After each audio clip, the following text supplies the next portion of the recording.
এবার আপনাদের দেখাবো হাসপাতালের ছবি। হাসপাতালের বেড, সেই বেডে নয়, নোংরার মধ্যে ঠাঁই হয়েছে রোগীর। ফের সরকারি হাসপাতালে অমানবিক ছবি। বারুইপুর মহকুমা হাসপাতালে, সেখানে নোংরার পাশেই রোগী।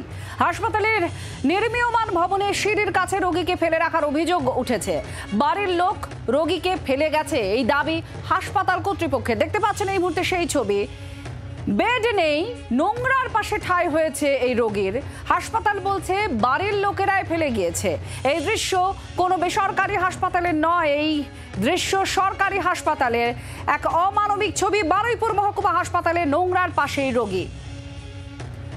তথাগত চক্রবর্তী আমাদের প্রতিনিধির সঙ্গে রয়েছেন। তথাগত, এখন কি অবস্থা? এই খবর জানার পর হাসপাতাল কর্তৃপক্ষ কোনো ব্যবস্থা নিয়েছে? প্রচারিত হওয়ার পরেই কিন্তু হাসপাতাল কর্তৃপক্ষ বিষয়টি নিয়ে ব্যবস্থা নিয়েছেন এবং তাকে হাসপাতালে ভর্তি করা হয়েছে। এবং যেটা জানা গিয়েছে যে হাসপাতাল কর্তৃপক্ষের যেটা বক্তব্য যে রোগীর যে পরিবার তারাই তাকে ওই অবস্থায় ওখানে রেখে দিয়ে চলে গেছে এবং তার বাড়ির লোক তার সাথে কোনো যোগাযোগ করেনি। এবং হাসপাতালের একটি নির্মীয়মান ভবনের নিচে তাই সে ছিল এবং তার কাছে কিন্তু যথেষ্ট নোংরা কাপড় টাপড় এবং বিভিন্ন ধরনের যে বেডশিট সে ব্যবহার করছিল তা অত্যন্ত নোংরা এবং ব্যবহারের যোগ্য নয়, এই অবস্থায় পড়েছিল। এবং ওখান দিয়েই কিন্তু অনেকে যাতায়াত করেন, তারা দেখেওছেন বিষয়টি, কিন্তু এই বিষয় নিয়ে কোনো পদক্ষেপ নেওয়া হয়নি। যদিও শেষ পর্যন্ত সংবাদ মাধ্যমের নজরে আসায় বিষয়টি নিয়ে নড়ে চড়ে বসে বারুইপুর হাসপাতাল।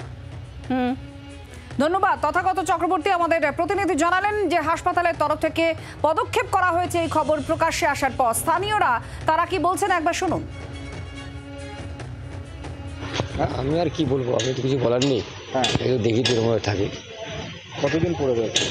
এই আমি তো এই স্যারকে নিয়ে আসি, এই এক সপ্তাহ ধরে দেখছি রুমায় পড়ে থাকি। কোনো রকম চিকিৎসা করতে দেখেছেন কাউকে? না, আমি রুমায় কোনো করি। কালকে এমনি 20 টাকা এখানে পড়েছিল, আমি আবার ওনাকে 20 টাকা আবার গিয়ে দিয়েছিলাম। কার না কার 20 টাকা পড়ে আছে, দুটো পয়সা কিছু খেতে পারবে। চিকিৎসা করা তো উচিত, কিন্তু কি বলবো বলুন, এবার আমার এখানে গাড়ি চালাই আর কি বলবো। হাসপাতালের কি সাফাই শুনুন। না, আমি ওইটা দেখতে পেয়ে বাড়ির লোকেরা ফেলে রেখে গেছে ওখানে। তো আমি আমার যে হসপিটালের যে স্ক্যাভেঞ্জার ওদেরকে বলেছি পরিষ্কার করে ওখান থেকে নিয়ে এসে ফিমেল ওয়ার্ডে দিয়ে দেওয়ার জন্য। ওরা হয়তো ব্যস্ততার মধ্যে আনতে পারেনি, আমি নজরে এসেছি, আমি ওদেরকে বলেওছি নিয়ে আসার জন্য। বাংলার আওয়াজ, বাঙালির আবেগ, জি 24 ঘন্টা।